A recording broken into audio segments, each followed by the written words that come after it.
Don't forget to like, subscribe, and the bell. Okay, take some stuff.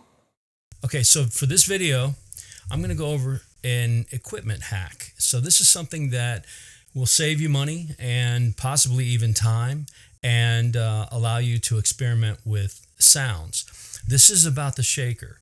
Now, many of you know that you can just go to a drum shop. Of course, drum shops and and equipment manufacturers are probably going to be mad at me for saying this, but you can go to a drum shop and you can get a shaker, and a shaker, for those of you who don't know, is like this. This is a Rhythm Tech studio shaker, and it sounds good. Sounds real good.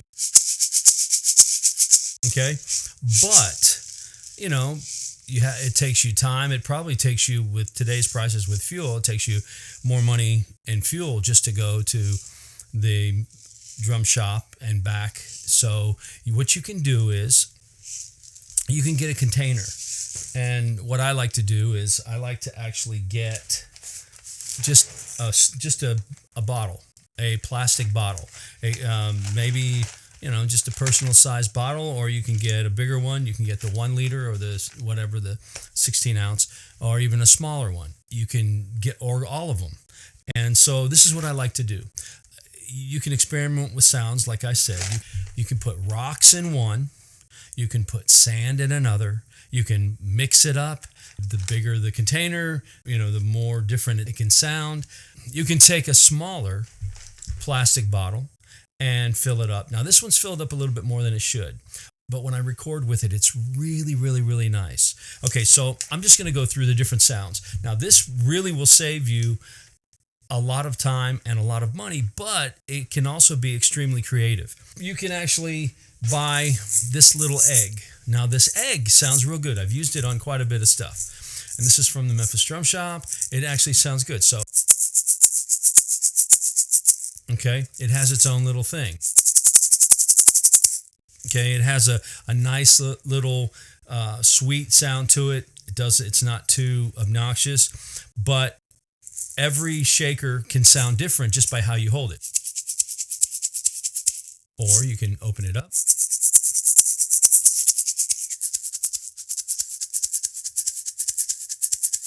Okay, so as you can see, you can tailor the way it sounds just by how you hold it.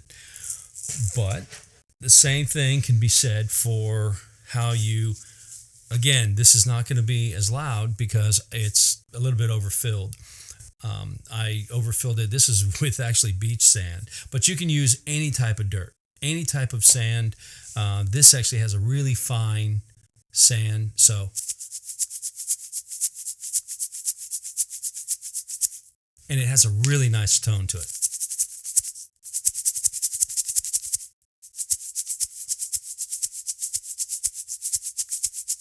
Okay, it has a thing that I really like. Now, for those of you who listen to some jazz or fusion, Pat Metheny has a percussionist that uses a shaker that sounds very, very much like that.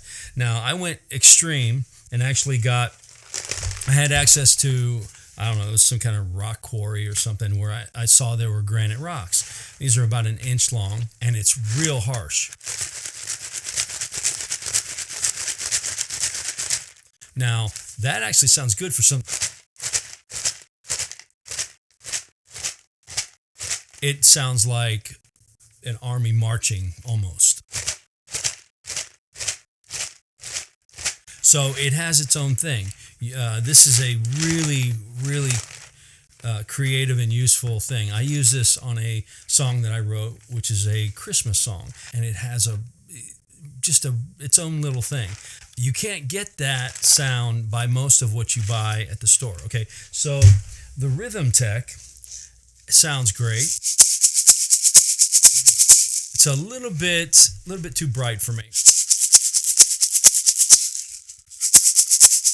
And then you can turn it sideways. A little bit looser sound, but it's just a little bit more brighter than I care. It's not as warm. The egg is much warmer. So back to this.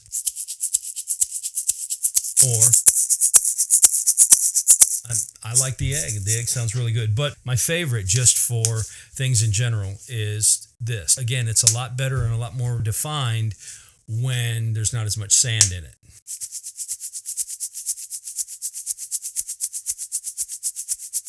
And I just like it. Okay, so I actually need a new plastic bottle because that one has been crunched. Okay, so now and then if you want, I'm just going to do this for audio purposes. Then if you want to spend a ton of money, you can get a rain stick, which sounds great too.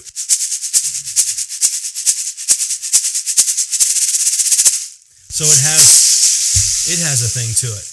But I love the rain sound.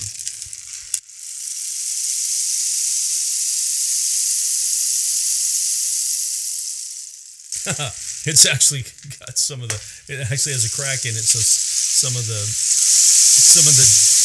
dust is coming out. That's funny.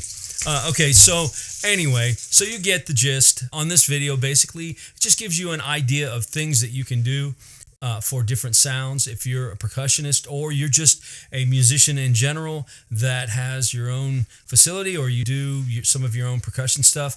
Like, for example, my brother, he's a trombone player / production keyboard player. He's an extremely good percussion player. He's probably a better percussion player as far as timing than I am. Okay, so there you go. I hope that helps you out a lot. Again, this is just one of those drum hack videos that might help you out in the future, especially if you don't want to take the time to go to a music shop or a drum shop. And even then, even if you do, you just want to experiment with sounds. This is a great way to start. Okay, I hope that helps you out. And don't forget, like, subscribe, hit the notification bell, and check out the other videos on my channel. I hope to see you next time. Cheers.